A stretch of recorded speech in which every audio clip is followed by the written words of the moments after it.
Ce matin, il s'est passé un acte très triste, très tragique, en Espagne, où un enfant a été tragiquement abattu. Faut le dire comme ça. Ça fait mal, mais il faut le dire.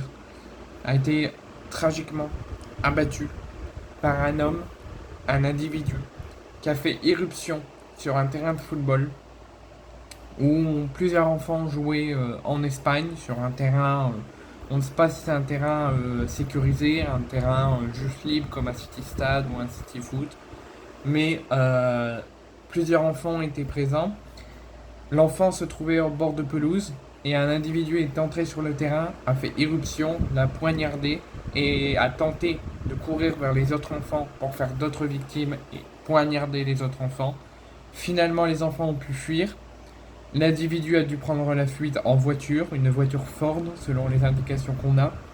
Une enquête risque très probablement d'être ouverte et une cellule psychologique risque aussi et probablement d'être ouverte. On ne sait pas comment vont les enfants, on ne sait pas dans quel état ils sont, mais on sent très bien, je pense que psychologiquement, ça doit être impacté. En tout cas, on leur envoie tout notre soutien et tout notre courage à ces enfants. Espérons qu'ils aillent mieux et qu'ils ne sont pas trop traumatisés. Un grand courage et un gros soutien, une grosse sympathie aux parents et à la famille et aux amis de ce jeune enfant qui était âgé à peine de 11 ans, qui avait encore la vie devant lui.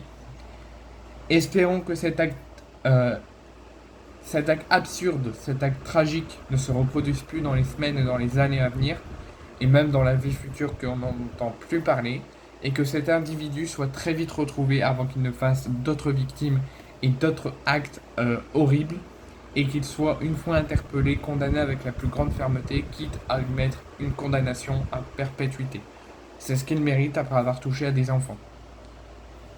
C'est comme toucher à des enfants de façon agression sexuelle.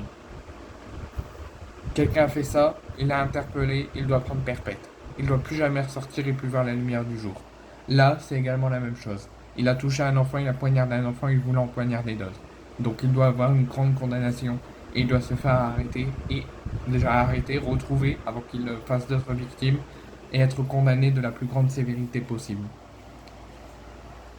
Maintenant, je n'ai pas plus d'informations. Je vous tiendrai au courant si j'ai d'autres informations sur l'individu, s'il sera interpellé, sa condamnation, s'il y a eu d'autres, malheureusement, d'attaques. Pour moi, c'est un attentat. J'espère que ça ne va plus se reproduire. J'espère que l'enfant, malheureusement, comme je vous l'ai dit, l'enfant est malheureusement décédé et il a succombé à ses blessures. Il a été soigné directement par les secours qui sont arrivés très rapidement.